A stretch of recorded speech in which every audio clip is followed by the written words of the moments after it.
महायुतीचं नुकसान होईल अशा नेत्यांना पक्षप्रवेश न देण्याचा निर्णय महायुतीतल्या तिन्ही पक्षांनी घेतलाय। काही नेत्यांनी पक्षप्रवेशांसाठी संपर्क साधला असून महायुतीतल्या तिन्ही पक्षांनी समन्वय साधूनच मोठ्या नेत्यांच्या पक्षप्रवेशाचे निर्णय घेतले जातील असं भाजपा प्रदेशाध्यक्ष आणि महसूल मंत्री चंद्रशेखर बावनकुळे यांनी सांगितलं।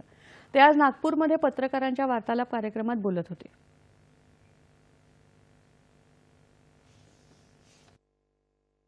काहींनी आमच्याशी संपर्कही केला आहे, पण आम्ही जोपर्यंत तिन्ही पक्षाचे नेते एकत्रितपणे त्या भागातला परिस्थिती विचार करून त्या भागातल्या पक्षप्रवेशाने काय आमच्या महायुतीवर डॅमेज येतं किंवा स्थानिक लेवलला काय अडचणी तयार होतील याचा विचार करूनच पक्षप्रवेश देणार आहोत। सरकार आल्यानंतर अनेक लोक अस्वस्थ राहतात आणि त्यामुळं त्यांच्याकडे आमच्याकडे सर्वांकडे याद्या आहेत। अजित पवारांकडे एक मोठी यादी आहे, आमच्याकडे आता सर्वात मोठा पक्ष देवेंद्रजी मुख्यमंत्री मोदींचं सरकार हा विचार करतात तर आमच्याकडे मोठी यादी आहे आणि एकनाथ शिंदेकडे यादी आहे। तर आम्ही तिघही बसणार आहोत, तिघही बसून चर्चा करणार आहोत आणि काय कुठल्या पक्षप्रवेशाने महायुती अजून भक्कम होईल, म्हणजे आमची पार्टी भक्कम होईल, अजित पवारही भक्कम होतील, कुठल्या पक्षप्रवेशाने आम्ही